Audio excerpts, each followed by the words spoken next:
Verizon believes that no one should be left behind. That's why they are investing to bring tech and connectivity to underserved schools across America. They're making high-quality connectivity more affordable for low-income families and expanding access to rural communities so more people have the affordable, high-quality internet they deserve. It's all part of their $3 billion commitment to help those who need it most and close the digital divide, because they believe that no one should be left behind. Listeners can learn more at citizenverizon.com. That's citizenverizon.com. Now, from the WMAL WinBet Studios, O'Connor and Company.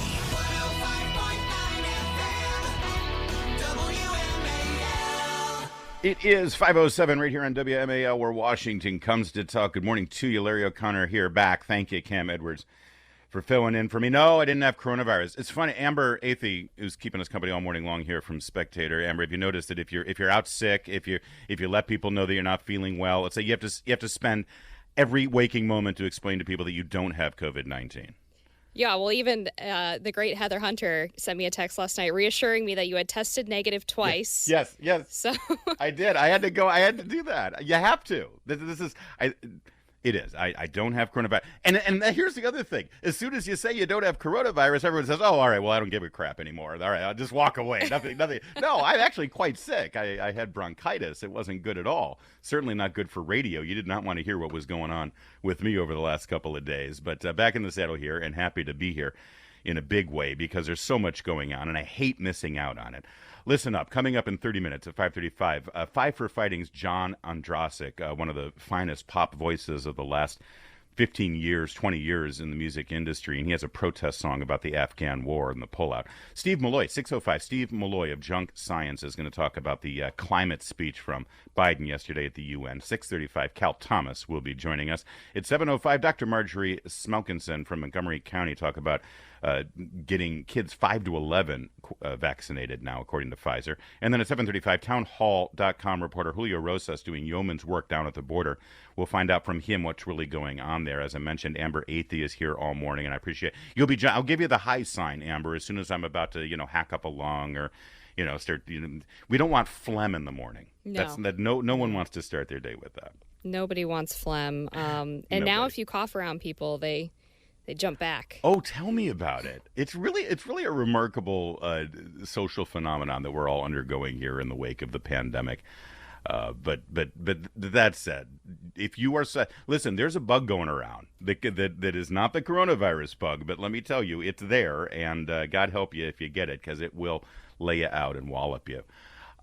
In the meantime, let's focus on what the President of the United States was doing yesterday, because we were told, Amber, when Joe Biden ran for president and when he became the president, that the grown-ups were back in charge. All the grown-ups, all of the mature, respectable, even-keeled, moderate, national-focused professionals were going to be back in charge. Finally, we're not going to anger the rest of the world. Europe was going to be back on our side again. Everyone was going to give us respect on an international footing. And boy, oh boy, 8 months into it, we are a disaster right now on the international stage. The president gives his speech at the UN yesterday. And you've got to think, after what we've all been through for the last 2 years now, almost 2 years with the COVID-19 virus coming out of Wuhan, China, all of the speculation now that seems to be validated that it was leaked from that lab, either accidentally or deliberately, the fact that China still has not cooperated fully with the research into the COVID-19 virus, the economic impact, the death toll because of that virus. You would think that the president would have taken this moment on the world stage to show some leadership and rally some people around the idea that China needs to be held accountable for this. Instead, he talked about climate change. Most of the speech was about climate change, and here we are already trillions of dollars in debt, and he's now promising billions and billions and tens and hundreds of billions of dollars more to an international effort for climate change, money that we don't have for our own needs here at home. China absolutely loves that speech because they already know that any climate agreement, they are going to cheat their way out of it. They are going to misreport data, and they are still going to continue to be one of the biggest polluters in the world. So they hear Joe Biden talk about climate change, and they're thinking, well, great, he's not going to actually press us on any real issues, and we can just pretend we can virtue signal around this climate change nonsense and continue to get away with all of the bad behavior that we've been getting away with for decades. Yeah, and by the way, here's the real funny part. The word world sees through all of this. The world sees through it because if you look on the left-wing media out there, which is very instructive to do so, apparently the Biden administration plans to expand offshore drilling, and they've said in their documents, from the federal documents that they've already prepared on this, that the UN scientists' climate warning doesn't present sufficient evidence to halt the expansion of offshore drilling. So the rest of the world is seeing the Biden administration say, yeah, we're going to, and by the way, I'm in favor of more offshore drilling. We need to tap whatever resources we have for oil so that we can be energy independent. The Biden administration is trying to have it both ways. Oh, yeah, we're going to go ahead and keep drilling for oil offshore, but, here, I'll give you lip service to climate change so all of the nice people in Davos will give me, kudos and cheer me on. It's completely hypocritical and it makes no sense. The other thing he talked a lot about in his speech was about combating humanitarian crises around the world, which is stunningly ironic considering there are currently 15,000 people camped under a bridge in Del Rio, Texas, living out of a tent city. I think it's fair, Amber Athey, to point to two major humanitarian crises right now. You point out the one on our own southern border, of our own making, of this man's making, President Biden's making. And the second humanitarian crisis will be all of the refugees coming from Afghan, which again is this president's making, completely his responsibility. And yes, then to stand there at the green marbled podium of the United Nations General Assembly and thump the desk and say, we must do something about these humanitarian crises. If I'm France, if I'm England, if I'm Germany, I'm looking at him and saying, dude, you started this. You fix your own problem. And I can't remember the last time one of our allies pulled their ambassador from our country. I mean, recalling an ambassador was something that we were told repeatedly would happen under the prior administration because he would destroy all of our relationships with our allies. It's now happened 8 months into the Biden regime. Yeah, let's drill down onto this France issue that you raised, Amber, and go ahead and take the ball and run with it here, because it was a remarkable turn of events here, what's going on with France. And it seems like this last straw that broke the camel's back here with regard to our relations with France and with President Macron had to do with this deal that we talked about last week between the United Kingdom, the U.S., and Australia to advance nuclear submarine technology, which seems to be a good idea, especially involving Australia in this plan, because they're going to be the first line of defense with regard to the South China Sea and China's huge naval buildup and China's interest in a huge submarine fleet. So Australia does need to be a part of the conversation advancing international allied efforts with regard to nuclear submarines. But apparently nobody picked up the phone and talked to France about this ahead of time. Right. Yeah, so they lost a multi-billion-dollar contract, which I don't think is necessarily a bad thing in and of itself. If the contract with Australia and the UK was better, then absolutely cancel the French contract. But what the French foreign minister said was that there has been, quote, duplicity, contempt, and lies. And you can't play that way in an alliance. So I think we deserve to know more about how exactly this situation played out and what was said to the French, if anything at all. Well, I think that last tag there is the real problem. I don't think anything was said. There's been no communications whatsoever. In fact, we found out yesterday, and we're going to expand on this a little bit, that here we are on September 22nd, which is a full 8 months, I mean, almost exactly to the day, 8 months into the Biden administration, and there still has not been one phone call, one direct one-on-one conversation between President Biden and French President Macron. Forget about duplicity. They just left them completely out of the conversation, which is not how you deal with a longtime ally. In fact, America's oldest ally. We'll get into a little bit more of this, and also what happened in the Oval Office yesterday with Prime Minister of the United Kingdom, Boris Johnson. Another embarrassing debacle at the hands of the Biden administration at the international level. All that coming up in a moment. But first, hey, look at that. News is news when it happens. Hear it here on Washington's Mall, WMAL, where Washington comes to talk. What a difference, Amber Athey, 9 months make with regard to our international relations. Listen, I understand people who were used to the norms of, the last couple of decades of D.C. leadership with regard to international diplomacy and national security being somewhat jarred by President Trump's approach to this, and frankly, President Trump's team's approach to it as well. He had a lot of different voices in the room when he was making decisions on an international basis, and he often went a different route. This whole idea of America first and every single international policy we were going to shoot through the lens of, well, does it make sense for the American people, putting America's priorities first? And maybe voicing that rubbed other countries the wrong way. But in the long run, if you look at the policies that were actually laid out over the 4 years of the Trump administration, even if they were shot through the lens of America first, ultimately our allies also benefited from that as well. If it's in America's best interest, for the most part, it's also going to benefit Canada and France and Germany and the United Kingdom and other countries who are in line with us as well. That's how these things go. Maybe Trump's fault was that he actually articulated it out loud. He actually said the truth and the facts. So I understand people being jarred by that, but after 4 years, you see the actual results. Contrast that with what we're seeing right now, and America is in a real mess. The elites love us. Like I said, Davos loves us. The editorial board of the Washington Post and the New York Times love us, but they, generally speaking, don't put the American people first. They don't necessarily even put the people of France or Britain first because they're more interested in the worldwide global elites' interests. And I got the sense when I went to these meetings that Trump had with foreign leaders in the White House that maybe they didn't like him on a personal level. Macron definitely did, but most of them maybe had begrudging respect for the guy because he stood up for his country. Now it seems like everyone's trying to take advantage because they either know that Biden's not really in charge or that his efforts at diplomacy are very poor. And this is going to end very badly. Yeah, and with regard to France, it is remarkable. You think about America's very first ally was France. We would not have won our revolution if it weren't for France. I know we make jokes about France all the time, but when push comes to shove, France was there for us, and we've always been there for France. When Germany is stomping through their hinterlands, we're there for them a couple of times. And yes, they have been there for us, and they were there for us in Afghanistan when we needed them. They've always been there in the Gulf when we've needed them there. Our very first alliance with France during the Revolutionary War was centered around naval force. You think about the stories of Admiral Rochambeau bringing those ships and blocking off the Chesapeake Bay right just south of here at Yorktown so that we could finally win the war.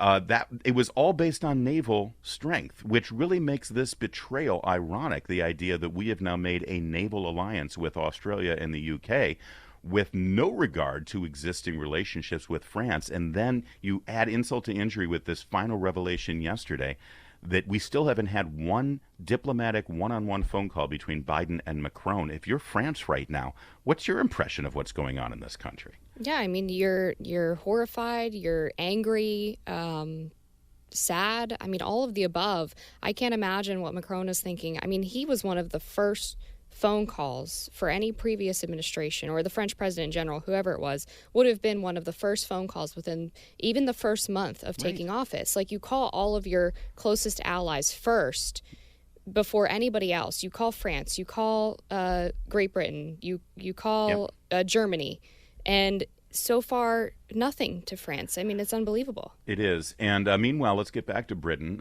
Maybe not our oldest ally, considering, we were shooting them up to get our independence.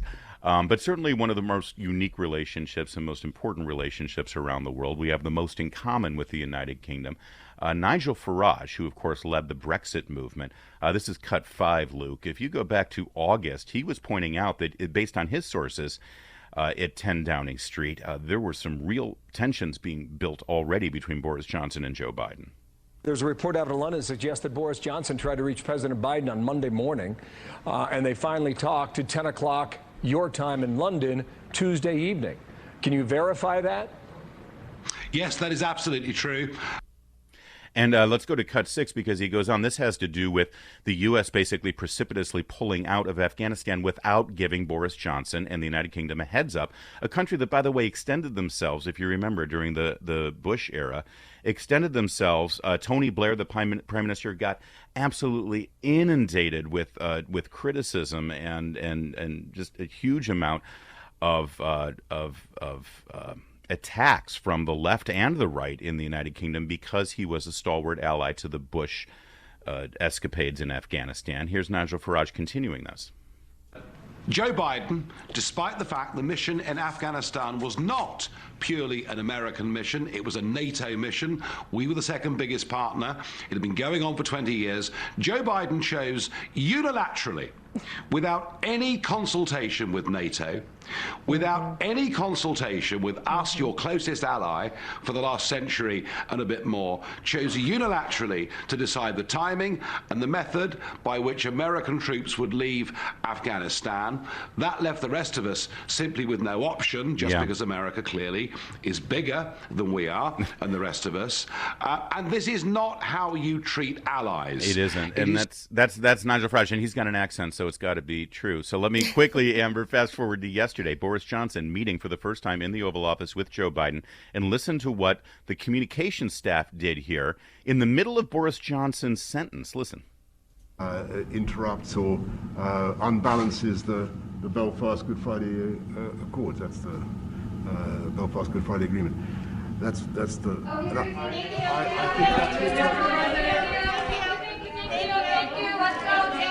This was Boris Johnson speaking specifically about the Belfast Good Friday Agreement that brought the peace in Ireland.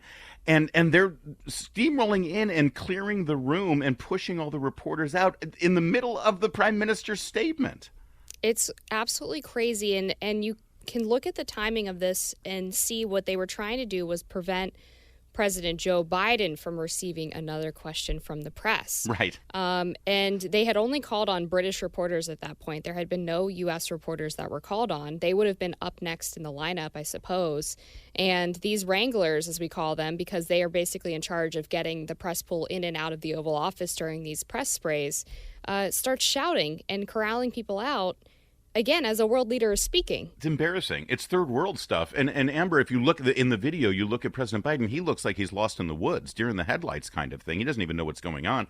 And you told me that the White House press pool finally maybe growing a pair here. They're actually pushing back and complaining to Jen Psaki about what happened? That's right. They actually lodged a formal complaint to Jen Psaki, complaining about the fact that not a single U.S. outlet had received a question. And when CBS News' Ed O'Keefe tried to ask Joe Biden about the border crisis, and Biden actually started to reply, the press wranglers were yelling so loudly that nobody could hear the president's response. So they not only cut off Prime Minister Boris Johnson, but they also cut off Joe Biden. Well, a little bit more on this coming up later in the program. It was really a remarkable day. And just a reminder, again, the grown-ups are back in charge, everybody. Isn't it great that finally America's back? America's back. Now, from the WMAL WinBet Studios, O'Connor and Company.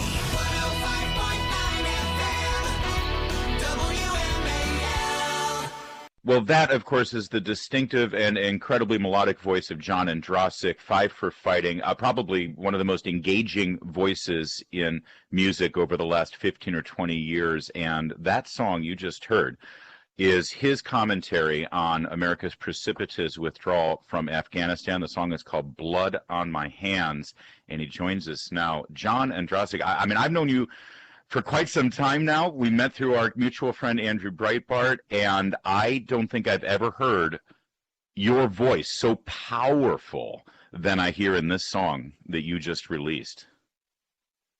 Well, thanks, Larry. It's nice to talk to you. I wish we could be talking about more fun stuff, but I'll say. Yeah, I had no intention of writing a song, but certainly with the nature of our withdrawal, you know, I'll tell you the 2-minute story. You know, obviously we all were traumatized by the images we saw early in the withdrawal with the, you know, people falling from planes and mothers throwing babies over walls, but it really hit me on the day our troops were killed, 13 troops. I know you have a daughter at the Naval Academy, so if anybody could understand that, I know you can. Mm-hmm.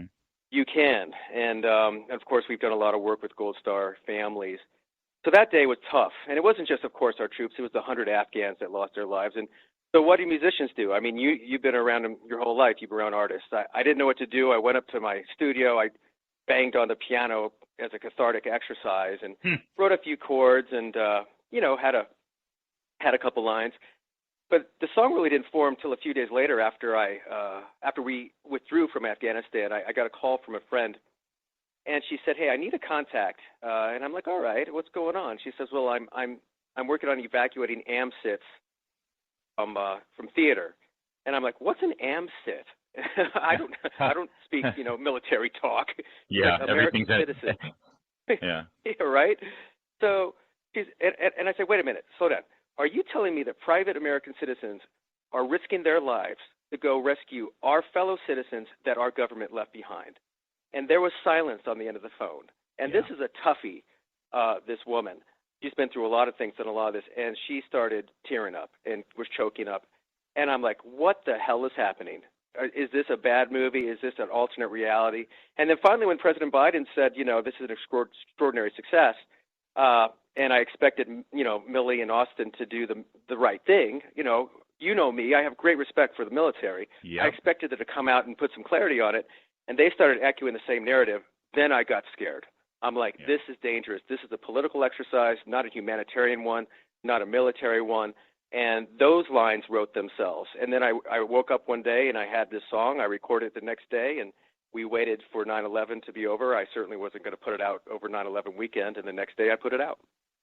And John, I got to tell you don't talk about this much. You're one of those people. We're speaking with John Andrasik, Five for Fighting. You just sort of mentioned that you've visited with Gold Star families. You have given of yourself to the troops, to our families. You've held the hands of parents and wives who have lost their loved ones in this war. I mean, it makes sense to me, frankly, that you had that righteous anger and then let it flow through your art, because you've been part of this story for the last 20 years. I have no military in my family, and I've certainly always respected the military, but when Superman was out in 100 years during the Iraq War, I would start getting emails from our soldiers in theater, and they would tell me what's going on the ground. It was the first time I learned that maybe I shouldn't listen to everything on the news, because these guys were telling me different things. And you're right, I've had these relationships, and of course working with our buddy Gary Sinise on so many of the Gold Star family memorials. And it's not in my nature to criticize the military. It's not. I don't like doing it. But I also hold them more accountable. To me, they're the adults in the room. And when Millie and Austin start parroting this, everything went according to plan, everybody knows it didn't. They know it didn't. And I'm like, that is dangerous. And I frankly attack them more in the song than the president, because I expect them to be the adults in the room, and they have let us down. And the fact that nobody has resigned, nobody has been fired, just blows my mind and scares the hell out of me. And the song's just asking for accountability and to recognize the American promise matters, because we broke it. And if we don't have some accountability, nobody will trust us again. Yeah, dignity, honor, accountability. I mean, that's the hallmark and backbone of our military, and I'm with you. To see that none of those values are coming out in this aftermath is chilling, frankly, especially for all of the people down the line. I want to get back to something you mentioned. It's like, this is what we do. We especially musicians, they comment on these things. Crosby, Stills, and Nash, right after Kent State, they came out with Ohio. I think they immediately went right to the studio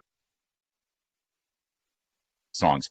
I hate to put you in this. Where are your colleagues?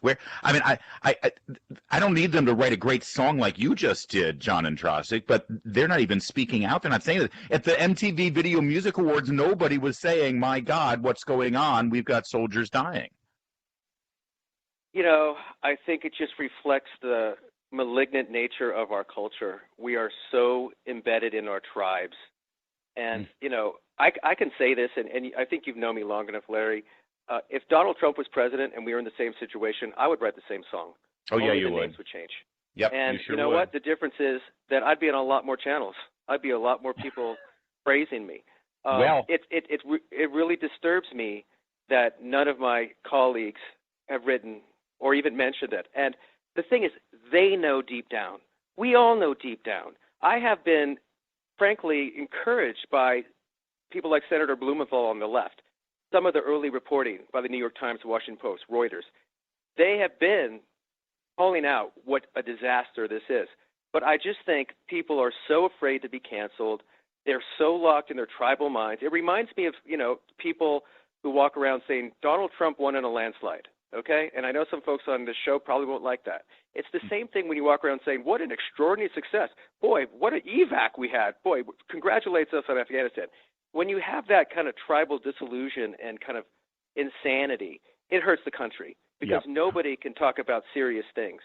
And this is a 100% moral agree. issue to me. It's a moral issue. It's not a political issue. It will become one, but it's a moral issue. And I think deep down we all know that. So once again, there it is, the beautiful sounds of John Andrasik and Five for Fighting. You've been loving his music for years, and this latest song, Blood on My Hands. It's funny, you just mentioned that if Trump were president and this happened and you wrote this song, you'd be getting publicity everywhere. Forget about that. You're actually you're now getting canceled on social media. I understand that advertisements and promotions for this song have been rejected on social media.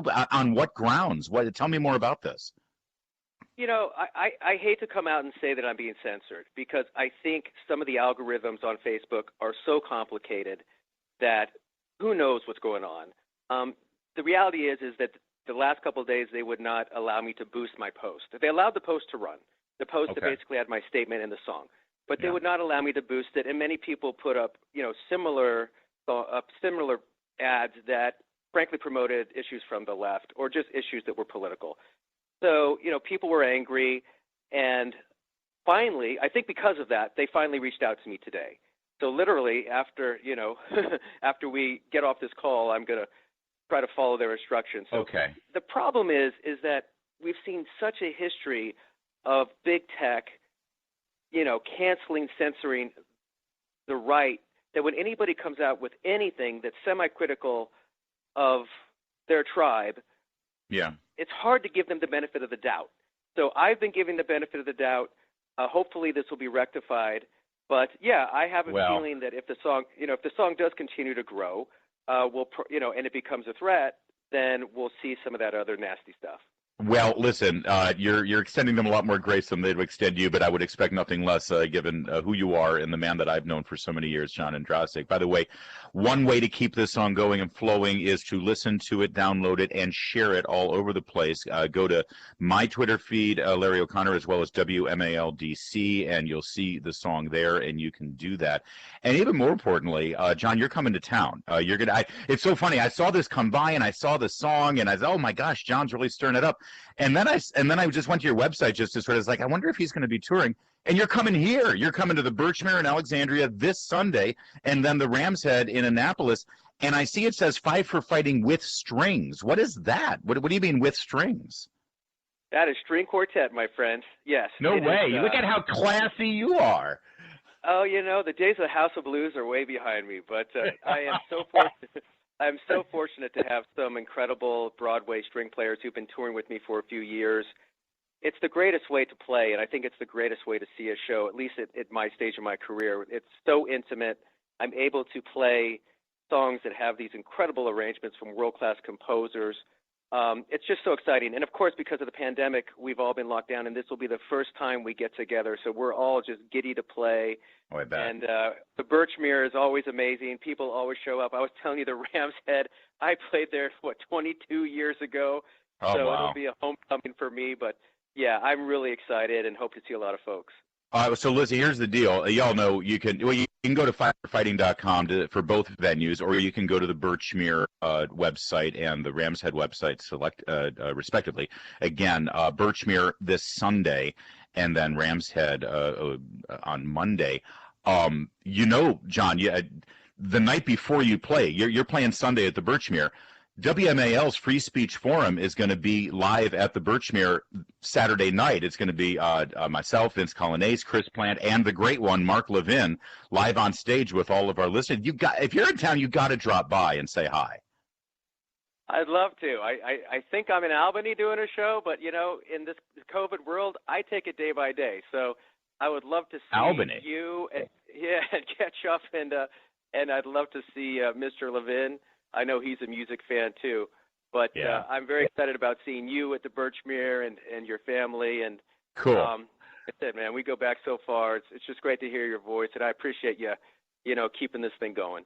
Andrew Breitbart would be so proud of you right now. He always was, but seeing you use your talent, use your voice, to send a message and to support the people that we all so love, the incredible men and women in the military. It just it gives me chills knowing that somehow through that great man we continue to have this friendship, John. And if you are, by the way, Albany, listen, if you're at the train station and there's like a really creepy homeless man there checking out, tell Andrew Cuomo we said hi, okay? I will. I'll give him your best. And if you do come by the Birchmere Saturday, bring your guitar, okay? That would be kind of, we could jam together, perhaps. You got it, man. All right, John. That is John Andrasik. Let's send you out with a little bit more fight for fighting. Keep this man in your prayers. Now, from the WMAL WinBet Studios, O'Connor and Company.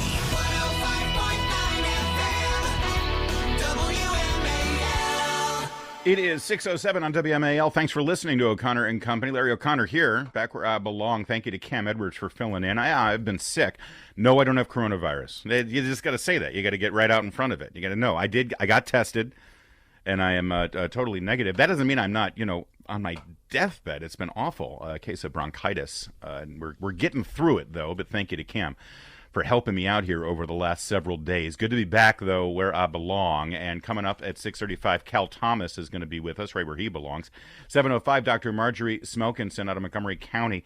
Now, Pfizer wants to get that vaccine to your 5-year-olds. We'll talk about that. And at 7:35, townhall.com reporter Julio Rosas doing yeoman's work down on the border.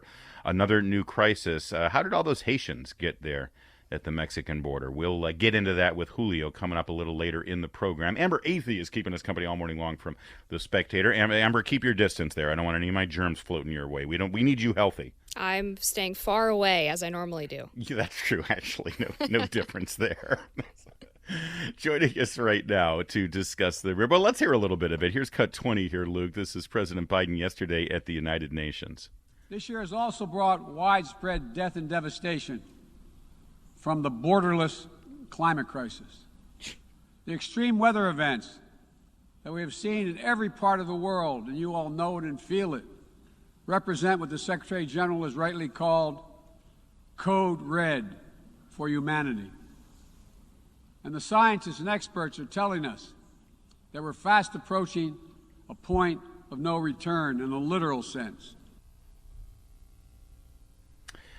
Wow, Code Red. All right. It was bad weather events, extreme weather events, the president calls them, as he addressed the UN General Assembly. Steve Malloy is publisher of JunkScience.com, and he's a member of the Trump-Pence EPA transition team. Is that true, Mr. Malloy? Are we experiencing unprecedented extreme weather events? Well, good morning, Larry. Good morning. We are in the middle of hurricane season, so hurricanes happen in hurricane season. The western wildfires, we haven't managed forests now in almost 50 years. So, we have turned our forests into tinderboxes. So, there's a drought going on, and the West has a long history of drought. The natural history of the West is drought. Sure. So you've got tinderboxes and drought, and forests are going up. That's got nothing to do with carbon dioxide emissions from the life-giving electricity that we produce. Yesterday's, Joe Biden called it a code red. The UN calls it a code red. I call it a code hoax.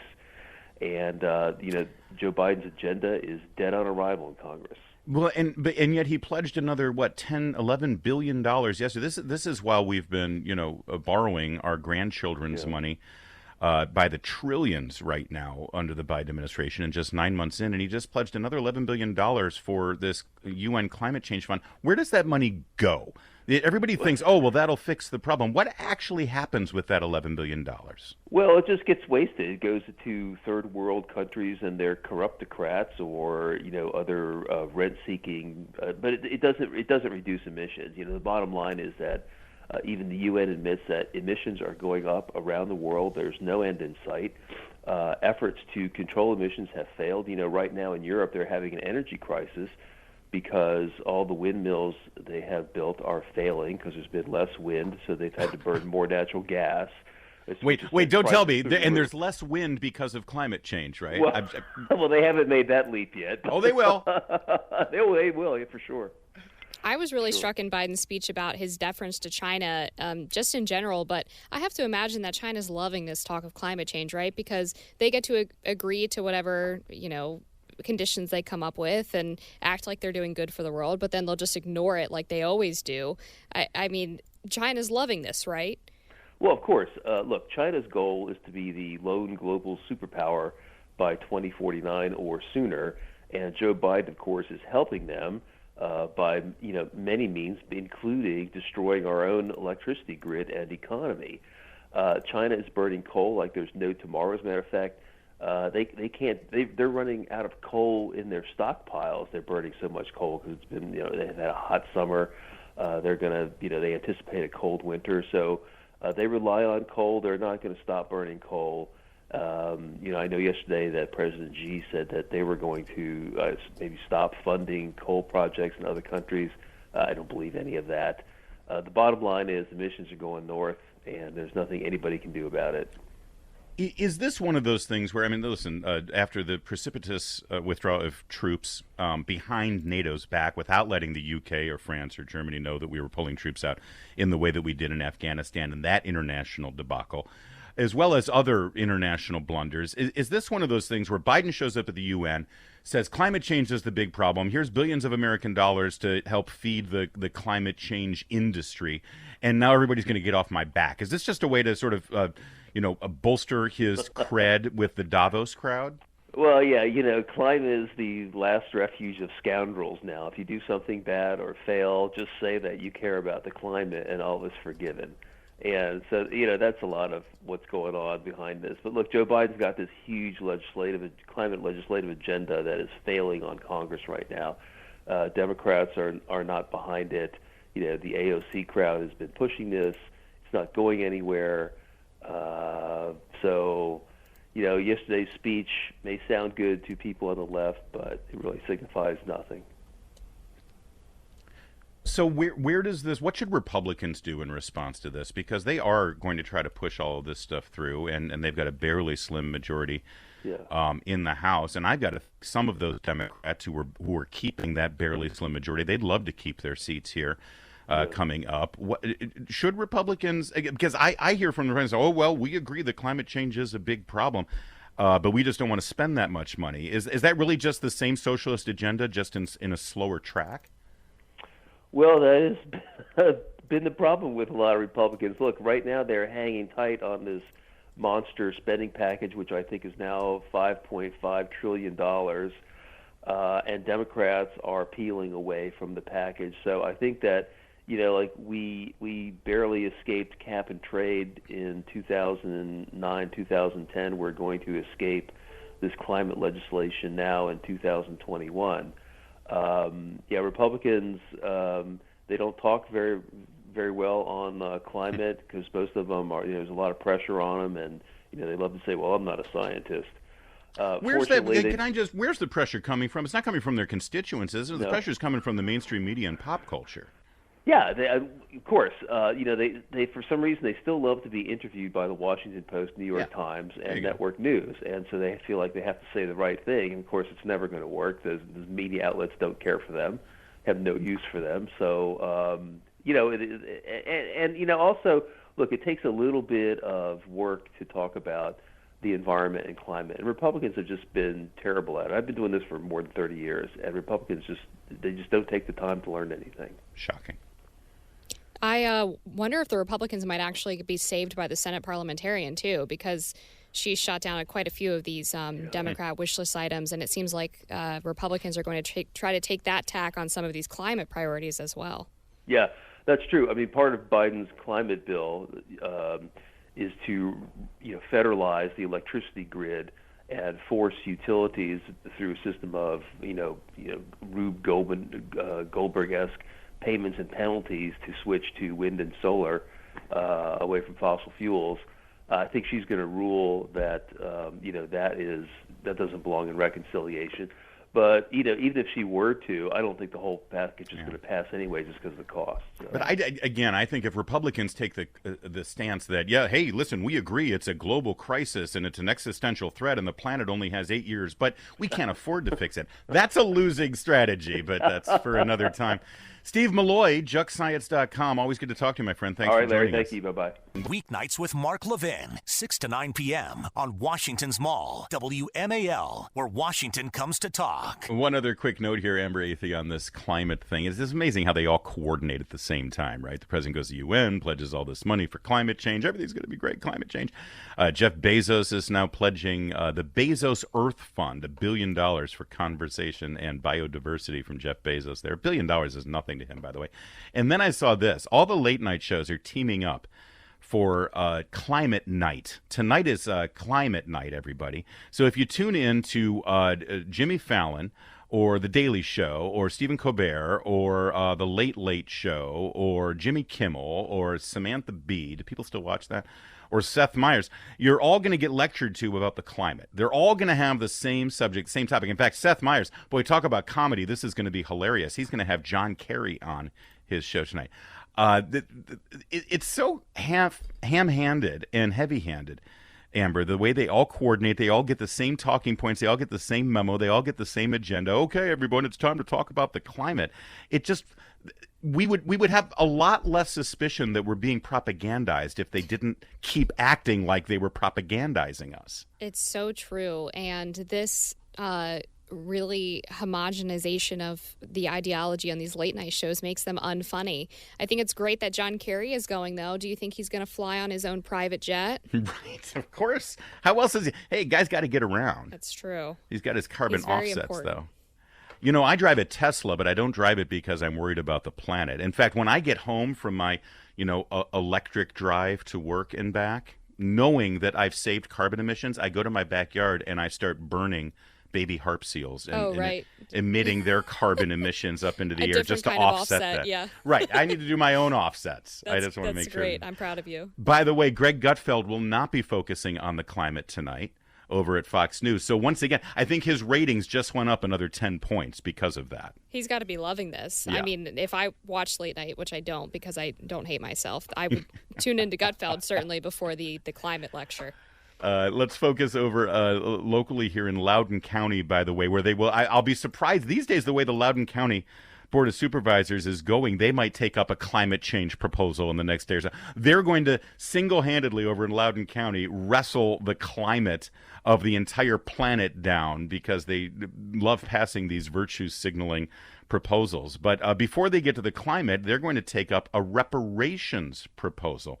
They want to launch a study on whether reparations are in order from Loudoun County to rectify that single county's history with regard to slavery pre-Civil War.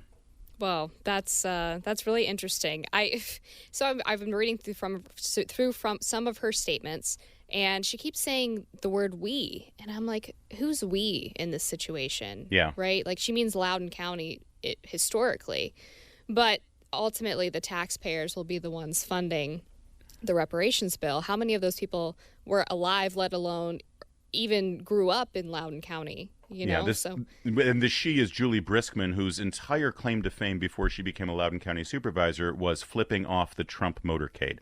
She was riding on a bicycle and she gave her middle finger to the Trump motorcade, and that qualified her to become a Loudoun County Board of Supervisors. So I guess we shouldn't expect much more from Ms. Briskman. This should tell all of you in Loudoun County, though, if you're not activated and involved in your local politics, this is who you get as your supervisors. And the next thing you know, they're talking reparations with your tax dollars. It's 622. Washington's Mall. Consumers of news and information. 105.9 FM. WMAL. I love listening to your broadcast. Where Washington comes to talk. On WMAL, Cal Thomas coming up in a minute. Amber Athey is keeping me, Larry O'Connor, company. I'm back here from an illness. Thank you to Cam Edwards for filling in here the last couple of days while I was gone. President Trump has now announced that he has started a lawsuit against the New York Times and his own niece. Now, this is reported from John Solomon over at Just the News. Former President Trump filed a lawsuit against his own niece, Mary Trump, along with the New York Times and three of its reporters. This is over a story back in 2018 about his tax records, saying that they, quoting, engaged in an insidious plot to gain access to sensitive records and were motivated by a personal vendetta. Right now, they're suing for what does it say here? Oh no, I'll find out how much they're suing for here. But they said it's a material breach. By the way, apparently there was a non-disclosure agreement that he had already made with his niece. And you remember when his niece came out, Mary Trump, and got all of this ballyhooed attention and got the book. She violated her non-disclosure, and of course the president reserved the right to sort of take action against her because of that. And well, he's now taking action. So it'll be interesting, not only with regard to suing his niece, Amber Athey, but suing the New York Times. The New York Times is under fire for a lot of stories, including from James O'Keefe and Project Veritas for some defamation suits. That's right. And this is the way that conservatives should start fighting back against the biased media. Just calling them out on social media or complaining about them on TV obviously hasn't curbed their behavior. At a certain point, use the resources that are available to you, including lawsuits, to make sure that they're abiding by journalistic values. Yeah. Apparently what's being argued here is that in 2001, Mary Trump had signed a non-disclosure agreement. And the Times journalists, the reporters, including reporters who they won a Pulitzer Prize for this, by the way, in 2019, this prize about exposing some of Trump's tax records. They won a Pulitzer Prize for exposing the president's tax records. He's alleging in this lawsuit that the Times reporters convinced Mary Trump to violate the Non-Disclosure Act and smuggle the records out of her attorney's office to turn them over to the Times. Can you imagine, as a reporter, you're convincing someone to steal confidential information and bring it out just so? And now she might lose her shirt over this.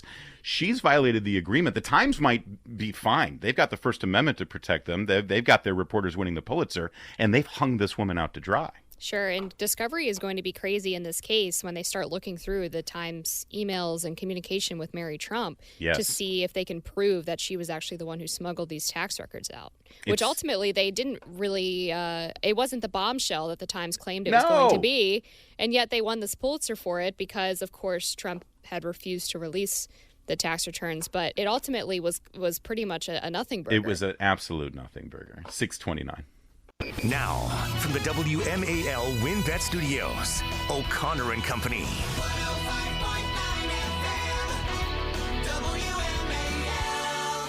It is 6:37 on WMAL, where Washington comes to talk. Larry O'Connor back. Thank you to Cam Edwards filling in for me as I am battling an illness. No, it's not COVID-19. Thank God. But it's nasty nonetheless. Good to have Cam, though, backing me up here as I was sick the last couple of days.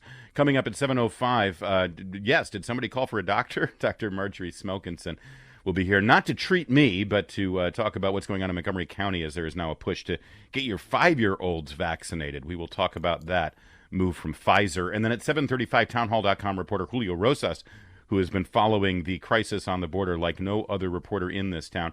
Amber Athey has also been following that crisis, and she is a reporter in this town. No slight on you, Amber, but Julio gets down there with the flak jacket and actually swims the Rio Grande. So, trust me, I hear you. That he's taken actual bullets, yes, rubber ones, but still, I give him credit.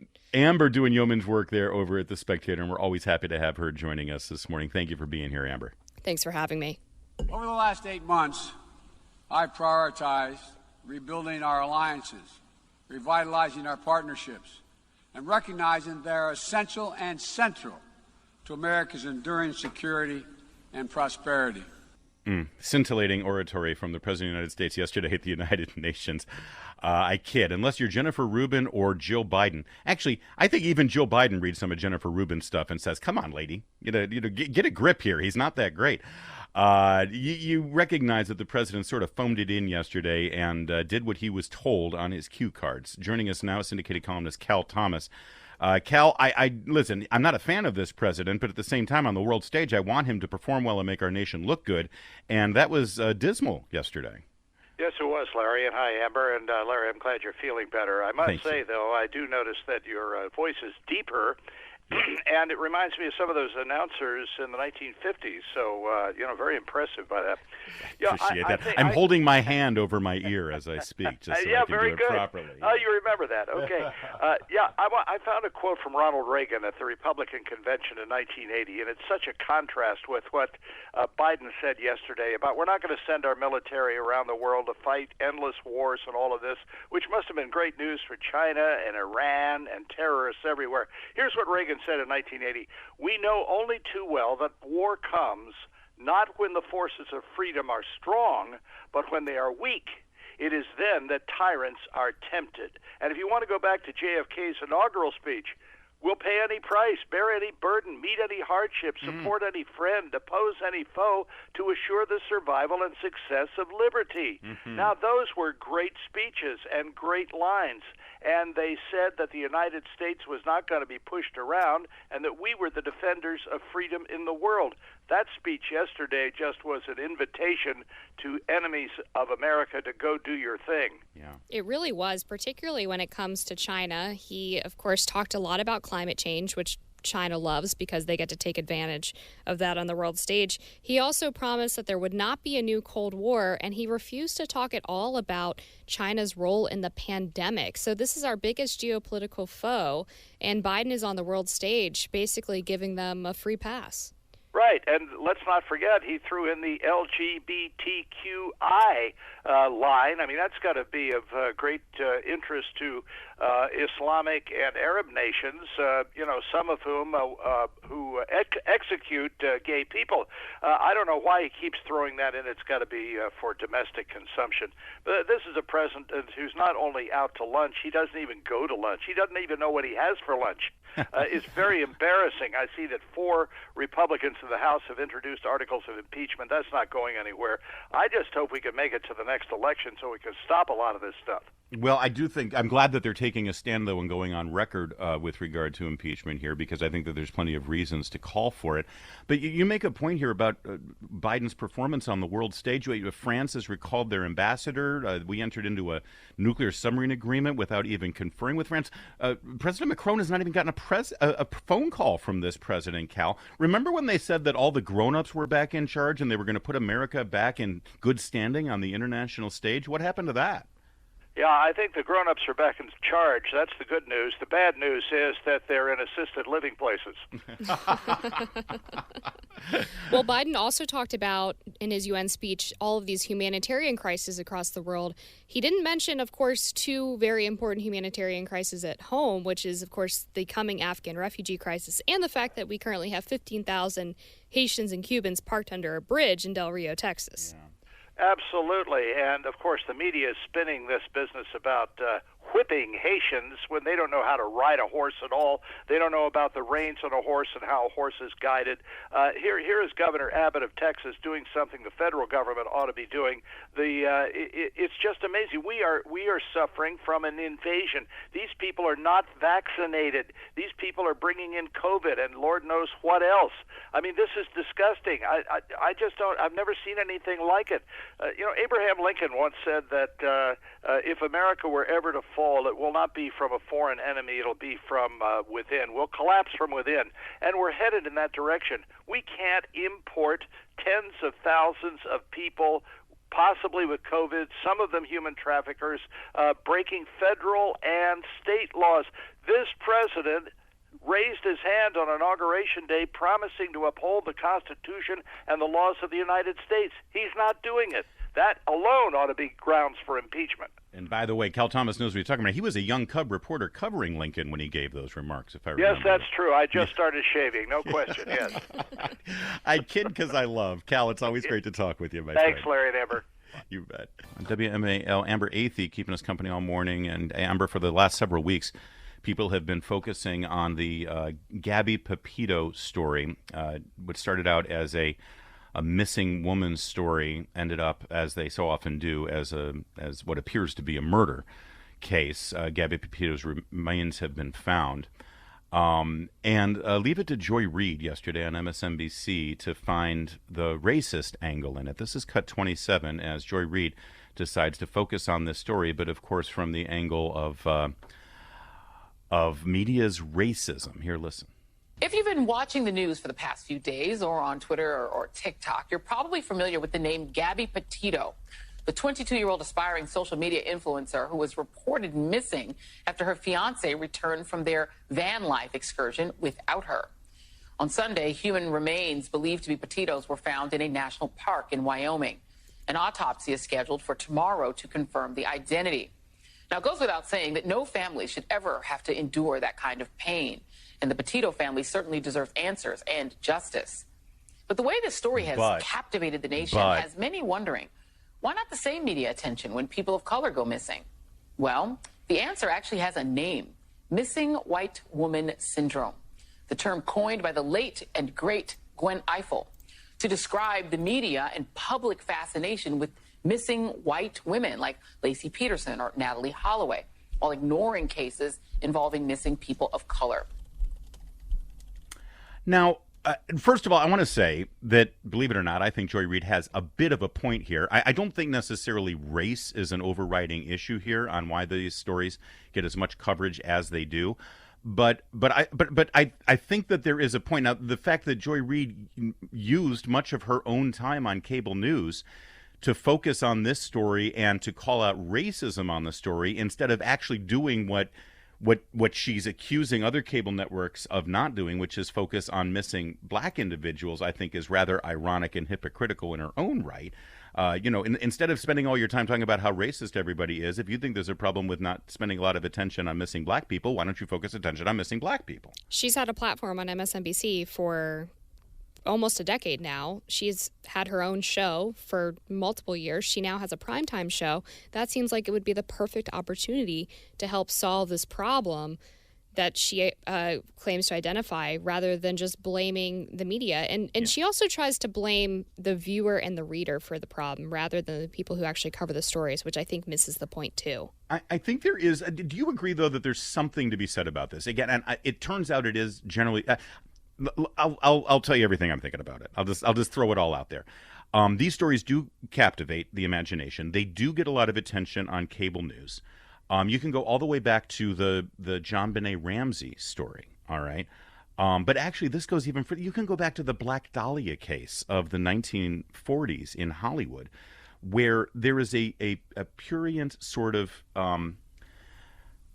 pulp fiction-y kind of lurid interest that mainstream middle-class Americans have with the fate of young, attractive women. And it's gross and it's tawdry, but it's real. I think that there are ratings involved. And when it comes to cable news, there's one constant here, and that is the women are young, they are attractive. There's often a whole lot of pictures of them in revealing scantily clad outfits. In this case with Gabby Petito, she was on Instagram shooting a lot of pictures of herself wearing short shorts, showing a lot of skin. She's a slim young woman. I think there's two parts of it. Part of it is because, yes, this is an attractive woman, and it gives cable news a reason to show these pictures over and over and over again, and when people are flipping by, they stop and look. But secondly, I think that there's a large part of the audience who identify as the traumatic parents in this case, who empathize. Listen, you want to pull the heartstrings of your viewers. You want to captivate them and keep them watching if they can have an emotional connection to the news. And if you can show them someone who maybe looks like that could be my daughter. I look at this and I think that could be my daughter, because that could in fact be my daughter, and it is devastating to watch, and it makes for an emotional reaction, because the vast majority of the viewers of Fox News and CNN and even MSNBC are in fact white people of my generation who would have a young white daughter like that. So I think it's just a demographic phenomenon in any case. Sure, and I do think there's a psychological element to people not wanting to see bad things happen to good-looking people, and that's just a fact. There's also, something specific about this case in that it's very tabloidy. People got to actually watch the crime occur in real time. A lot of what we learned about this case was from TikTok videos or social media videos or the things that they had posted on YouTube.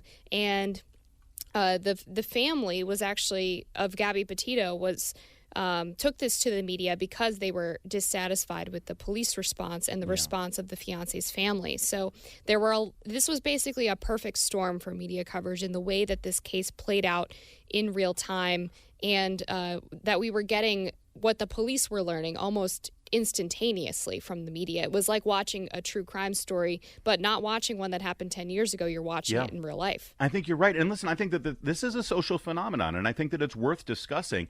It doesn't mean that it's automatically knee-jerk a racial issue. Joy Reid decided to inject race in it and make that the predominant issue. I think there's another part of this that needs to be explored, and that is how young people can create this fake persona of blissful perfection on social media. Obviously, there was a lot of bad stuff going on in this young woman's life as she was traveling around the country with whom I believe, in my opinion, based on what I'm seeing, is a murdering monster, right? But what she presented to Instagram and what she presented to the world through social media was this pristine, wonderful life. And I think that captures our interest as well, because it is all of our fears. It's our fears about our own friends and our own daughters. That's a really great point. False perceptions on social media. I mean, growing up, and I would see these girls on social media posting from my high school who looked like they had the perfect life, and then I would hear later on that they had issues at home with their parents, or they had issues with their siblings, or they were living in poverty, God forbid. So many things that we don't see behind the screen, and this is a case that has really brought that issue to the forefront. Yeah, well, we expect Joy Reid to use her platform now to focus on many missing people of color on her show, and we'll see how that goes for her. By the way, to be fair, apparently she did spend a little bit of time with her panel talking about a missing black man in Arizona, I guess to be performative in some way and to sort of throw something out there about it. But ultimately, Joy Reid lives and dies on the idea of dividing us across racial lines. And for her to be able to just take a racist angle out of the Gabby Petito story, I think is somewhat exploitative and nauseating. WMAL salutes our listeners in Frederick. Thanks for listening in Frederick and throughout the DMV to WMAL. Now, from the WMAL WinBet Studios, O'Connor and Company.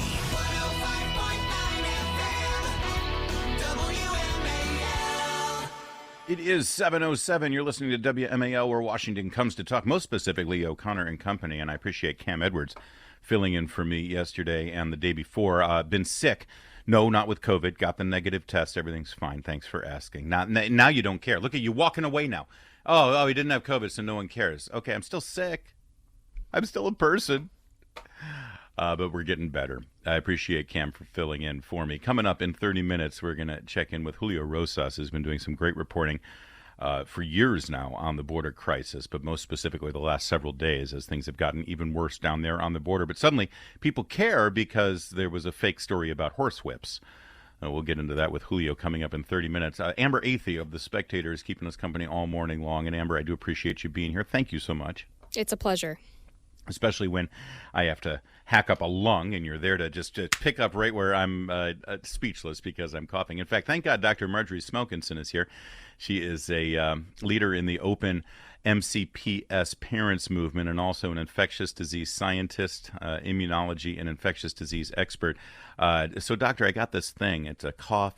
No, I won't bother you with that right now. Thank you for joining us this morning. As long as you got the test that you're COVID negative, I mean, that's all we care about, right? That's all that matters. Exactly. I can be dying of pneummonia right now, but if it's not COVID, no one cares. Listen, there's so much going on with the schools, especially in Montgomery County, and we're trying to get as many doctors on as we can, especially Montgomery County doctors, to sort of shed some science on these policies. The first being this whole idea of the quarantine process. They haven't budged on this policy where if somebody is exposed to someone who is symptomatic, forget about a positive test, if someone has a symptom, could be a cough, could be a sneeze, could be exhibiting fatigue, they've got to quarantine for upwards to 2 weeks. Is this working in any way whatsoever? Is there a reason for this, doctor? So this was their protocol as of like 2 weeks ago, I guess. They have walked it back, actually. Oh, good. Dr. Gales, who is the head of the health department, has gone on to another position somewhere else, and it seems like we have reversed a lot of his draconian policies. So, yeah, I mean, they were quarantining entire classes of kids based off of one COVID-like symptom. And so this happened to me. Actually, my son was quarantined because someone in his class had a headache, so, and we had to wait for the family to get a test. And, luckily they got a test very quickly, but you can imagine that there's some families that probably don't have the time to get a test or, even want to get a test. So, this could have led to kids being out of school for so many days over and over again. I mean, there's probably not a classroom around that doesn't have a kid with a headache or a cough or something. Sure. So well, and I'm proof positive there's another thing going around right now. So, just because they have a symptom doesn't mean they have corona. Exactly. And I mean, RSV is on the rise, and, all these things that will make kids have these COVID-like symptoms. I mean, there's a lot of hysteria, and we just need to kind of focus on what is needed at this point, which is to keep the kids in school, and we need to get away from these excessive quarantine policies. Plus, the data has shown that these, exposed kids rarely test positive themselves, even in the presence of Delta. And I don't know if you saw recently in LA County, they quarantined like 30,000 kids. They found only 65 tested positive. So this is a 0.2% positivity rate. So we really need to walk back a lot of these policies, either eliminate these quarantines because they're not really useful, or, I've been pushing this test to stay protocol where we, give the kids a rapid every day or every other day for, 5 days.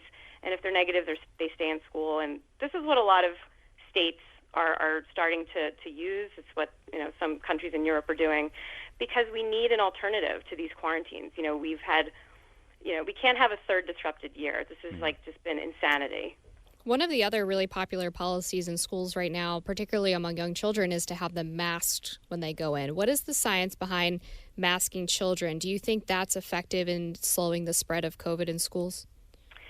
That's a really good question. And I've been kind of an advocate for looking more at the data about masking and all these other policies. And I think what's frustrating to a lot of parents and kids is that there just doesn't seem to be off-ramps for any of this stuff.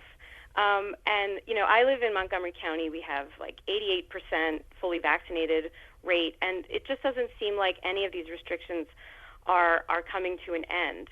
And what I'm finding is that kind of a pattern that's played out over the pandemic is that we've ignored a lot of the data coming from other countries and even other states where they haven't really followed, the masking protocols as we are. And this is very reminiscent about how we ignored data last year about school closures. A lot of places around the world opened their schools. They did it safely. A lot of our states did. And a lot of places just completely ignored that. So this is a pattern that I find happening over and over again during this pandemic. So, for example, Europe doesn't mask anybody under 5. This is a WHO policy to not mask kids under 5. We're masking 2 to 4-year-olds. Europe is generally not masking elementary students, and we are. Where is the data showing that what we're doing is any more effective than what other people are doing that have more relaxed measures? And also, there was a very, very big study, I believe last month, coming out of Bangladesh, that it was a very large controlled study about masks, and they showed that basically cloth masks, which we're putting on our kids, they essentially don't work, and that surgical masks do have a modest benefit for older, unvaccinated people. But, in America, at least, all these people can be vaccinated. So the question is, do we still need these masks? Yeah. And we really just need to look at the data closely and pivot if we need to. And I just feel like we're not doing that. And I think we need to do this and do it quickly, because I firmly believe there are going to be consequences for masking kids, especially really little kids, for 3 school years. And we really shouldn't ignore this anymore. Our guest is Dr. Marjorie Smelkinson, who is an expert in infectious diseases. And I just want to pull on that thread a little bit further, because taking it even beyond masks, we had Dr. Scott Gottlieb, who's the former head of the FDA, on 60 Minutes this week, and he was acknowledging that no one seems to know for sure where the 6-foot rule came from. No one, and yet that was one of the rationales for keeping our kids out of school, because, well, we can't possibly have children in the classroom and still keep them 6 feet apart, and so everyone's going to stay home, and they're still maintaining this, Dr. Smelkinson, but no one knows exactly why. Oh, the 6-foot rule has been probably the most harmful policy of all. I mean, it has kept our schools closed. It has kept people home. It has destroyed businesses. And yeah, it seems like it was very arbitrarily picked. I think there was some idea that the virus was transmitted through respiratory droplets, like big droplets. Yeah. And they, typically, I guess, don't go any further than 6 feet. But, it was kind of an arbitrary number. And once we realized, scientists realized very early on that it was not passed through respiratory droplets. It was aerosols, very tiny particles that hang in the air. This should have... It's nonsense. It's nonsense. Yeah. And we should have pivoted quickly and got the kids in school. Well, ventilation is, of course, important. And outside, is great for ventilation. And so we should have been promoting that instead of this 6 foot distancing at all times. Well, and this is why science is getting a bad name, because it seems like people get entrenched, policymakers get entrenched for political purposes rather than actually letting the science take. Doctor, we didn't even get to the vaccine discovery for 5-year-olds. Can you stay with us for one more segment here real fast, because that's critically important? Sure, no problem. Thank you. I really appreciate it. Dr. Marjorie Smelkinson stays with us here on this because we do care about science here. And if you care about science, you want science to be able to adjust and morph based on the given data that we receive. And we haven't seen much of that, sadly, during this pandemic. Well, let's drill down a little further in a moment. But first, it's 7:15. Now WMAL traffic and weather every 10 minutes, first on the 5s. Here is Steve Hirschhorn in the Hadid Carpet Cleaning Traffic Center. Breaking news. The inside story on Washington's Mall, WMAL, where Washington comes to talk. And we continue with Dr. Marjorie Smelkinson, who's an infectious disease expert, and she's a local. She's out of Montgomery County. She's been very vocal with regard to her children in the Montgomery County public school system. So that weather report was for you too, Marjorie. Bring a umbrella with you to the office, Doctor. Getting towards fall, yes, definitely. It is.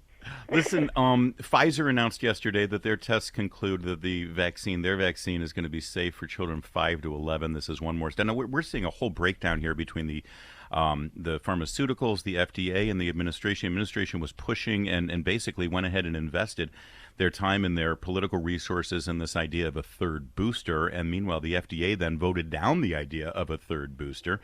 A lot of discussion about, instead of Americans getting a third booster, maybe we should send one a vaccine to third world nations where we're seeing a lot of these variants popping up. We could actually save ourselves and help ourselves with these variants if we got it to other countries instead of our own immune boosting with a booster shot. Where do you stand on this, especially with regard to a vaccination for 5-year-olds, considering the actual risks that 5-year-olds are facing? Yeah, so, I think that the vaccine for kids, in the absence of sending the vaccines to other countries, which we don't seem to be doing, this was kind of the point of the boosters. It's like, I think older people, immunocompromised people should probably have a booster, but is this for the broad population? Is it possible we could send these vaccines to other countries, like, countries in Africa that I think the vaccination rate is like under 5%. Yeah. Because the Delta variant, if I could just jump in, the Delta variant came from India, and they have a shortage of vaccines. The Mu variant now is coming from the country of Colombia, and they have a shortage of vaccines. The logic would tell you that if we can get those nations vaccinated, that would cut down on the variants coming into our country, right? Or am I missing something? I'm not a doctor. Yeah, getting people vaccinated or, getting people, infected, there's 2 ways out of this. You either get a vaccine or you get infected. And that is, that's going to stop the variants from coming. But yeah, as long as we are letting, the unvaccinated populations just, continue to have the virus circulate, there's going to be more variants. They're going to come. And, there might be one that comes that completely evades the vaccine. Hopefully not. And so far, so good. The vaccines are holding up very, very well, especially against severe disease. So that is encouraging. But yeah, I am in the camp that we need some more vaccine global equity going on, and that, the boosters are good for a subset of the population, but it should not be for, it doesn't seem like it's necessary for the broad population. For the kid vaccines, I think that there's a few good things about it. So, we all know that kids are very, very low risk of severe disease, but, this will help them not get infected, just like we don't want them to get the flu. So, in the absence of a global shortage, I think it's fine to have the kids vaccinated. I also think that this will help relieve a lot of the anxiety that is driving some of the policies and restrictions in certain communities. I've talked to a lot of parents. They're very, very worried about their kids, even ones that know the stats and the low risk. They're very worried, and I'm hoping that this will help us kind of get out of these zero COVID approaches, especially, what's going on in Montgomery County. I mean, a lot of anxiety. And back to the quarantine issue,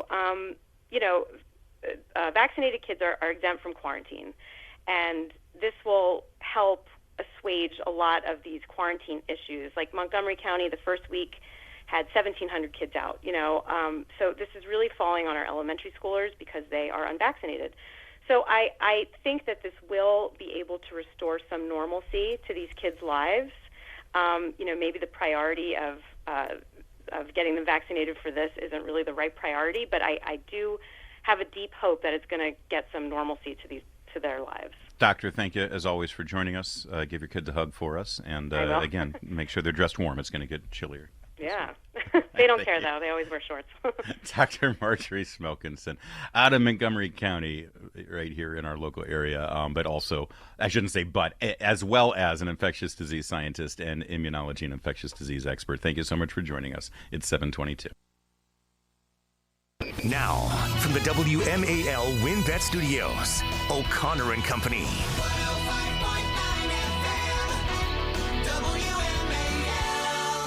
It's 7:37. You're listening to O'Connor and Company on WMAL, where Washington comes to talk. Thanks for being here, and thank you to Cam Edwards for filling in for me the last couple of days as I've been under the weather. No, not with coronavirus, but still sick enough. I mean, no one cares, Amber Athey, if you're sick. If you don't have corona, they got no time for you. I'm feeling neglected. I don't know. My mom's always said that men are exceptionally whiny about being ill, so maybe that's part of it too. Your mom sounds a lot like my wife, actually, because Meredith has been saying the same, although she's been quite a nurse taking care of me here, and I do appreciate it. And thank you for being here, Amber, to fill in when I start hacking up a lung. Absolutely. Joining us right now, Julio Rosas, doing incredible work. He's an investigative journalist, of course, for the mightytownhall.com. That means he's a colleague of mine over there as well, as I'm a columnist there. Well, Julio, you've been covering the border crisis for quite some time now, especially since it exploded under President Biden last January. So you must feel at least a little bit of relief now that other people are realizing that there's a crisis down there. Suddenly people care about the border. Right. That's kind of a silver lining on what happened in Del Rio. But, yeah, you're right. This has been going on for months, and it was truly shocking. I mean, yeah. It was just crazy. But they care about it based on a fake story. This idea that Border Patrol agents on horseback were using whips against these Haitian migrants. That suddenly is what drew their attention. It's kind of ironic that it's fake news that brings them to the table. Right, and what's important to know about that story is that you have to actually look at the video, because this is where the pictures are actually very misleading. Basically, what was happening there is the agents on horseback were preventing people from illegally crossing into the United States, as is their job. But because they're on horses, what they were doing is that they're trained to use the reins. They spin the reins to prevent people from getting too close to the horse, because the concern is then the horse can trample on people and actually can seriously hurt the illegal immigrants. And so that's why you see them kind of spinning it in a circle. But if you actually look at the video, not the pictures, you'll actually see that the reins don't actually hit anybody. And it actually does the job of preventing people from getting too close to the horse. So you're right. It's great that there's finally media coverage on this, but it's on the wrong thing. And it's not even true. That's the most messed up part. And it's smearing these overwhelmed Border Patrol agents. And it's just, that's not how it should be. That's an important distinction that you make there, Julio, about the reins and the whips, because I even saw some left-wing journalists saying after they were rightfully corrected, well, those aren't whips. They were like, well, they're still hitting the migrants with it. And so I'm glad that you are there and can tell us, based on the video, that's not what was happening at all. And I assume while you were down there, you were also probably talking to some of these people who are camped out under this Del Rio bridge. When you talk to these Haitians and Cubans and other foreign nationals who are trying to come into the U.S. illegally. What do they tell you about where specifically they came from and what their motivation is for gaining access to the U.S.? Because I think there's been a lot of wrongful determination that these people are all refugees. Right. So a lot of times these Haitians, they actually didn't come directly from Haiti. Haiti's an unstable country and it always has been for a long time. And so a lot of Haitians have left and settled in Central and South America. One of the biggest reasons to leave was the 2010 earthquake. And so a lot of these Haitians have actually lived in places like Chile, Brazil, and other countries for a long time. But they have seen it's been very easy for other groups of people to enter illegally into the United States. And so they thought, okay, now's our time to go in as well. So that's why all of a sudden we just saw this massive influx of Haitians coming into Del Rio. But it's not because they're flying directly from Haiti. They've been living in other parts of the world for quite some time. And so that's what's happening is it's obviously not just them, because the Biden administration is basically incentivizing people to make this very dangerous and hazardous journey. Well, and the AP is reporting overnight that dozens, I think it's more than dozens, there's a massive number of these Haitian migrants who are now being brought into the country just as we slept. They're being relocated. Is that what's happening now at this point from your reporting, Julia? So there are some deportation flights happening, but that's under the Title 42, so it's usually only applied to single adult males. Family units are a different story. And so, in fact, when I left Del Rio yesterday morning, it was actually pretty shocking to see because once they were released from custody, they then made their way over to the airport to then continue on further into the United States. So they were sleeping outside, waiting for the airport to open. A destination included Florida. I saw the itinerary. As opposed to who's paying for the flights, we asked them, and they told us they didn't know. But I'm not entirely sure that's accurate. But either way, someone is funding. I'm assuming it's an NGO. But no, so people are being released into the United States with notices to appear, which, if you know, they don't always show up for their asylum court dates. Of course. So some deportations are happening, but it's the same thing has been happening all year, where they're just releasing family units and unaccompanied minors into the United States. By the way, Amber, one other silver lining to this whole, the fake story about the horse whips. This woke Kamala Harris up. She's in charge of the border. The border czar. So Kamala Harris now says this has to be investigated. I want a thorough investigation. Does she realize that she's calling for an investigation of her own administration and her own policies that she's in charge of? Well, apparently not. And the administration's response to this in general has been really interesting, I would say. I mean, Julio, were you at the press conference with DHS Secretary Mayorkas, because he tried to blame a lot of this on, of course, the recent hurricane in Haiti. And he also admitted that the administration was caught off guard by this group of 15,000 Haitians. Apparently, you can't see a group of 15,000 people, a horde, headed towards the southern border. Yeah. So I was at that press conference, and you're right, because I mean, if you've been looking at the kind of migration patterns and social media, you would have actually seen about 3 weeks ago the same group entering illegally into Mexico on their southern border. So they definitely knew what was they were tracking the group for sure, but just as always been the case, they don't want to admit the responsibility that they have a role in this. And so I asked Mayorkas if he wanted to admit publicly that this was a crisis, since he admitted it privately last month. He didn't like my question too much, and he just said they're meeting the challenge and they're focused on the mission, and that was it. But I tried. When you're done reading my brilliant columns at townhall.com, browse over and make sure you check out Julio Rosas's byline. I'm proud to call him a colleague. I taught him everything he knows. He's doing a great job there. Julio, thank you for joining us, my friend. Always good to talk. Of course, no problem. No problem, thank you. When was the last time you checked the current value of your home? Well, you should, because home equity has risen now to the highest level in years. You may be sitting on a golden opportunity.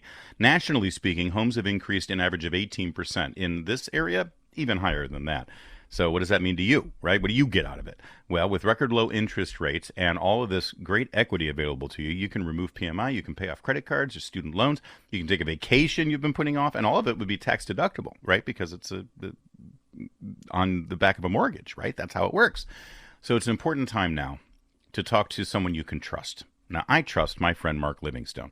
I trust Mark Livingstone and his team at Cornerstone First Financial so much that when I needed a mortgage last year for my home purchase, it's exactly who I called, and it was a great process. Cornerstone First is a direct lender. Now, that means they have their own money. They can guarantee to meet or beat any competitor on this station. Now, they're going to tell you what your home is worth with no obligation, and that's a phone call that's worth making. So call Cornerstone First Financial, 202-625-1221, 202-625-1221, cornerstonefirst.com. 7:45, now WMAL traffic and weather every 10 minutes first on the fives. Here is Steve Hirschhorn in the Hadid Carpet Cleaning Traffic. Where Washington comes to talk. Larry O'Connor here with Amber Athey. Amber, did you catch? I did not watch the Emmys. I like to look at the dresses, Yeah. and I watched that afterwards. I look at all the photos, but the Emmys itself, no. No, I didn't watch the Emmys at all. Although I had some rooting interest because listen, we've all been binging a lot of shows and watching a lot of streaming and a lot of television over the last year and a half. So this was like the first big pandemic Emmys. I know we had an Emmys last year, but half of the season last year was in normal times. This is the first full television season where we were all stuck and couldn't go anywhere. So I actually had seen quite a bit of this.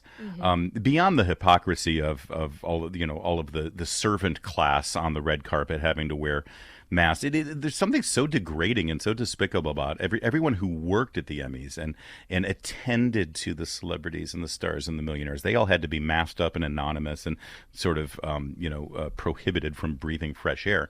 But if you're an elite, if you're one of the chosen few, you can go without a mask. It was nauseating to watch.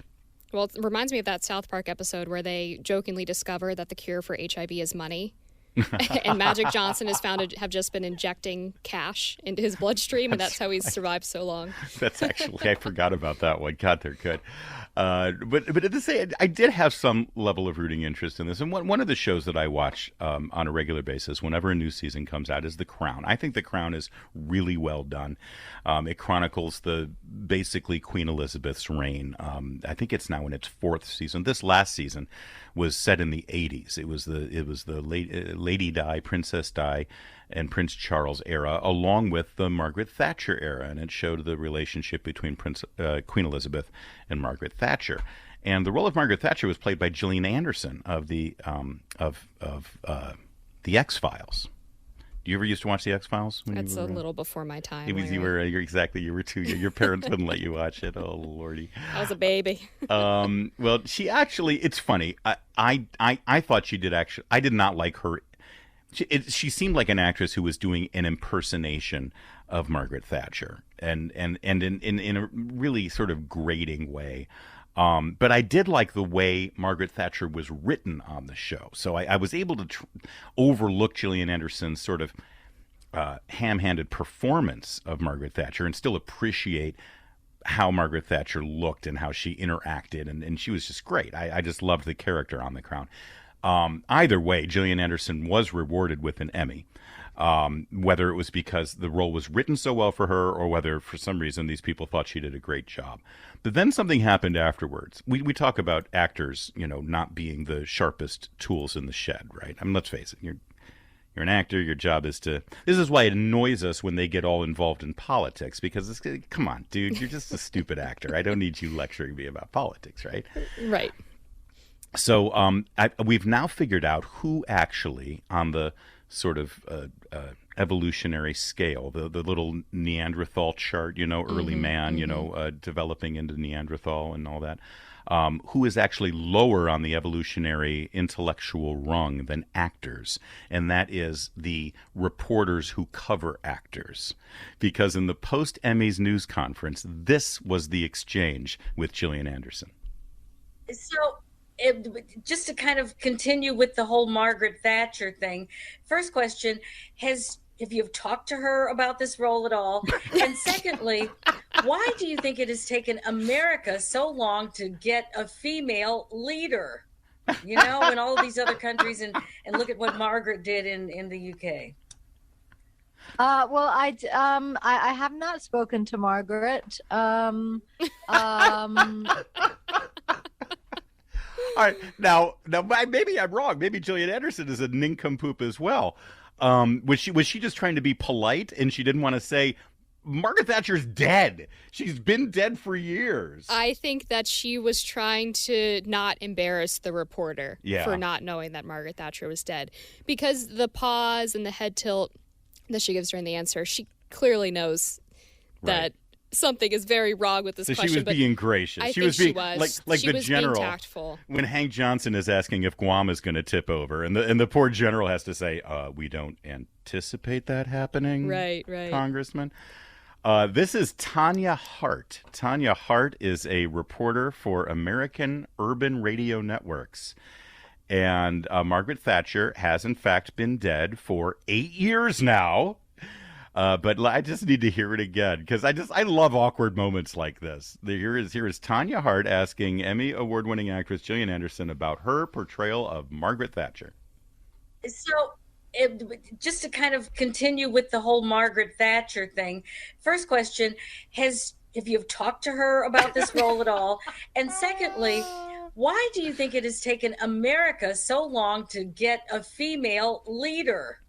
When all of these other countries and look at what Margaret did in the UK. Honestly, the second part of it is almost as bad, if not worse. Have you talked to this dead woman about this, number one, because I don't know she's dead. But secondly, why would Gillian Anderson, an actress who just played Margaret Thatcher, have any kind of legitimate insight into why the United States hasn't elected a female leader? By the way, Gillian Anderson isn't even American. She's British. Well, maybe she was supposed to ask Margaret Thatcher that question as well. That was the second part. Not only did you like my portrayal, and by the way, why hasn't the U.S.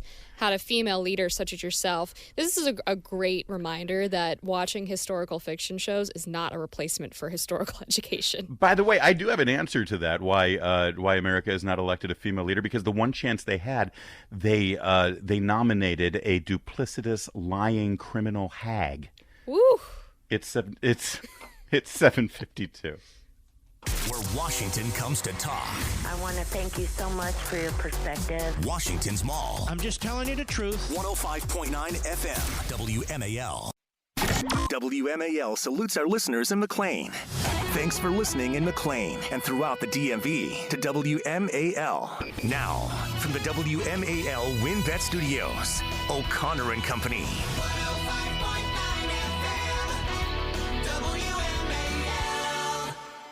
Well, that, of course, is the distinctive and incredibly melodic voice of John Andrasik, Five for Fighting, probably one of the most engaging voices in music over the last 15 or 20 years. And that song you just heard is his commentary on America's precipitous withdrawal from Afghanistan. The song is called Blood on My Hands, and he joins us now. John Andrasik, I mean, I've known you for quite some time now. We met through our mutual friend Andrew Breitbart, and I don't think I've ever heard your voice so powerful than I hear in this song that you just released.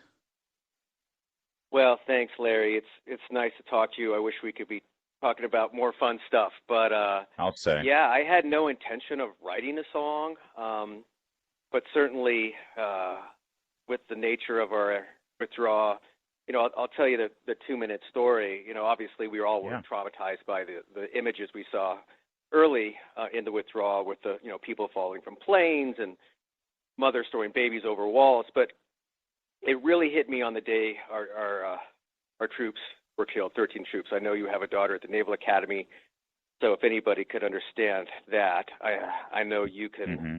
You can. And of course, we've done a lot of work with Gold Star families. So that day was tough. And it wasn't just, of course, our troops. It was the 100 Afghans that lost their lives. And so what do musicians do? I mean, you've been around them your whole life. You've been around artists. I didn't know what to do. I went up to my studio. I banged on the piano as a cathartic exercise and wrote a few chords and, had a couple lines. But the song really didn't form until a few days later after we withdrew from Afghanistan. I got a call from a friend. And she said, "Hey, I need a contact." And I'm like, "All right, what's going on?" She says, "Well, I'm working on evacuating AMSITs from theater." And I'm like, "What's an AMSIT?" I don't speak, military talk. Yeah, like American citizen. Yeah. Yeah, right. So and I said, "Wait a minute, slow down. Are you telling me that private American citizens are risking their lives to go rescue our fellow citizens that our government left behind?" and there was silence on the end of the phone. And this is a toughie, this woman. She's been through a lot of things and a lot of this, and she started tearing up and was choking up. And I'm like, what the hell is happening? Is this a bad movie? Is this an alternate reality? And then finally when President Biden said, this is an extraordinary success, and I expected, Millie and Austin to do the right thing. You know me, I have great respect for the military. Yep. I expected it to come out and put some clarity on it, and they started echoing the same narrative. Then I got scared. I'm like, this is dangerous. This is a political exercise, not a humanitarian one, not a military one. And those lines wrote themselves. And then I woke up one day and I had this song. I recorded it the next day, and we waited for 9/11 to be over. I certainly wasn't going to put it out over 9/11 weekend, and the next day I put it out. And John, I got to tell you don't talk about this much. You're one of those people. We're speaking with John Andrasik, Five for Fighting. You just sort of mentioned that you've visited with Gold Star families. You have given of yourself to the troops, to our families. You've held the hands of parents and wives who have lost their loved ones in this war. I mean, it makes sense to me, frankly, that you had that righteous anger and then let it flow through your art, because you've been part of this story for the last 20 years. I have no military in my family, and I've certainly always respected the military, but when Superman was out in 100 years during the Iraq War, I would start getting emails from our soldiers in theater, and they would tell me what's going on the ground. It was the first time I learned that maybe I shouldn't listen to everything on the news, because these guys were telling me different things. And you're right, I've had these relationships, and of course working with our buddy Gary Sinise on so many of the Gold Star family memorials. And it's not in my nature to criticize the military. It's not. I don't like doing it. But I also hold them more accountable. To me, they're the adults in the room. And when Millie and Austin start parroting this, everything went according to plan, everybody knows it didn't. They know it didn't. And I'm like, that is dangerous. And I frankly attack them more in the song than the president, because I expect them to be the adults in the room, and they have let us down. And the fact that nobody has resigned, nobody has been fired, just blows my mind and scares the hell out of me. And the song's just asking for accountability and to recognize the American promise matters, because we broke it. And if we don't have some accountability, nobody will trust us again. Yeah, dignity, honor, accountability. I mean, that's the hallmark and backbone of our military, and I'm with you. To see that none of those values are coming out in this aftermath is chilling, frankly, especially for all of the people down the line. I want to get back to something you mentioned. It's like, this is what we do. We especially musicians, they comment on these things. Crosby, Stills, and Nash, right after Kent State, they came out with Ohio. I think they immediately went right to the studio songs. I hate to put you in this. Where are your colleagues? I don't need them to write a great song like you just did, John Andrasik, but they're not even speaking out. They're not saying that. At the MTV Video Music Awards, nobody was saying, my God, what's going on? We've got soldiers dying. I think it just reflects the malignant nature of our culture. We are so embedded in our tribes. And, I can say this, and I think you've known me long enough, Larry. If Donald Trump was president and we were in the same situation, I would write the same song. Oh, yeah, Only you the would. names would change. Yep, and you sure know would. what? The difference is that I'd be on a lot more channels. I'd be a lot more people praising me. It really disturbs me that none of my colleagues have written or even mentioned it. And the thing is, they know deep down. We all know deep down. I have been, frankly, encouraged by people like Senator Blumenthal on the left, some of the early reporting by the New York Times, Washington Post, Reuters. They have been calling out what a disaster this is. But I just think people are so afraid to be canceled. They're so locked in their tribal minds. It reminds me of, people who walk around saying Donald Trump won in a landslide, okay? And I know some folks on this show probably won't like that. It's the same thing when you walk around saying, what an extraordinary success. Boy, what an evac we had. Boy, congratulates us on Afghanistan. When you have that kind of tribal disillusion and kind of insanity, it hurts the country, because nobody can talk about serious things. And this is a moral issue to me. It's a moral issue. It's not a political issue. It will become one, but it's a moral issue. And I think deep down we all know that. You know, John and Drozdzik, there's so much more. Stay with us, please. I want to do one more segment here, John, because you're going to be in town this week at the Birchmere as well as up at the Ram's Head in Annapolis. So stick with us here. John and Drozdzik of Five for Fighting stays with us. So once again, there it is, the beautiful sounds of John and Drozdzik and Five for Fighting. You've been loving his music for years, and this latest song, Blood on My Hands. It's funny, you just mentioned that if Trump were president and this happened and you wrote this song, you'd be getting publicity everywhere. Forget about that. You're actually you're now getting canceled on social media. I understand that advertisements and promotions for this song have been rejected on social media. On what grounds? Tell me more about this. I hate to come out and say that I'm being censored because I think some of the algorithms on Facebook are so complicated that who knows what's going on. The reality is that the last couple of days they would not allow me to boost my post. They allowed the post to run, the post that basically had my statement in the song, but they would not allow me to boost it. And many people put up, similar ads that frankly promoted issues from the left or just issues that were political. So, people were angry, and finally, I think because of that, they finally reached out to me today. So literally after, after we get off this call, I'm going to try to follow their instructions. So the problem is that we've seen such a history of big tech, canceling, censoring the right, that when anybody comes out with anything that's semi-critical of their tribe, it's hard to give them the benefit of the doubt. So I've been giving the benefit of the doubt. Hopefully this will be rectified. But I have a feeling that if the song does continue to grow, and it becomes a threat, then we'll see some of that other nasty stuff. Well, listen, you're extending them a lot more grace than they'd extend you, but I would expect nothing less given who you are and the man that I've known for so many years, John and Drozdzik. By the way, one way to keep this song going and flowing is to listen to it, download it, and share it all over the place. Go to my Twitter feed, Larry O'Connor, as well as WMALDC, and you'll see the song there, and you can do that. And even more importantly, John, you're coming to town. It's so funny. I saw this come by, and I saw the song, and I said, oh my gosh, John's really stirring it up. And then I just went to your website just to sort of I wonder if he's going to be touring. And you're coming here. You're coming to the Birchmere in Alexandria this Sunday, and then the Ram's Head in Annapolis. And I see it says Five for Fighting with Strings. What is that? What do you mean with strings? That is string quartet, my friend. Yes. No way. Look at how classy you are. Oh, the days of the House of Blues are way behind me, but I am so fortunate. I'm so fortunate to have some incredible Broadway string players who've been touring with me for a few years. It's the greatest way to play, and I think it's the greatest way to see a show, at least at my stage of my career. It's so intimate. I'm able to play songs that have these incredible arrangements from world-class composers. It's just so exciting. And, of course, because of the pandemic, we've all been locked down, and this will be the first time we get together, so we're all just giddy to play.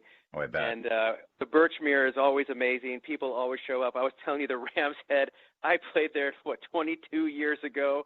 Oh, so wow. It'll be a homecoming for me. But, I'm really excited and hope to see a lot of folks. So, Lizzie, here's the deal. Y'all know you can go to firefighting.com for both venues, or you can go to the Birchmere website and the Ram's Head website, select respectively. Again, Birchmere this Sunday, and then Ram's Head on Monday. John, the night before you play, you're playing Sunday at the Birchmere. WMAL's Free Speech Forum is going to be live at the Birchmere Saturday night. It's going to be myself, Vince Colonnese, Chris Plant, and the great one, Mark Levin, live on stage with all of our listeners. If you're in town, you got to drop by and say hi. I'd love to. I think I'm in Albany doing a show, but, in this COVID world, I take it day by day. So I would love to see Albany. You and catch up, and I'd love to see Mr. Levin. I know he's a music fan too, but I'm very excited about seeing you at the Birchmere and your family. And cool. Like I said, man, we go back so far. It's just great to hear your voice, and I appreciate you, keeping this thing going. Andrew Breitbart would be so proud of you right now. He always was, but seeing you use your talent, use your voice to send a message and to support the people that we all so love the incredible men and women in the military. It's just it gives me chills knowing that somehow through that great man we continue to have this friendship, John. And if you are, by the way, Albany, listen, if you're at the train station and there's like a really creepy homeless man there checking out, tell Andrew Cuomo we said hi, okay? I will. I'll give him your best. And if you do come by the Birchmere Saturday, bring your guitar, okay? That would be kind of, we could jam together, perhaps. You got it, man.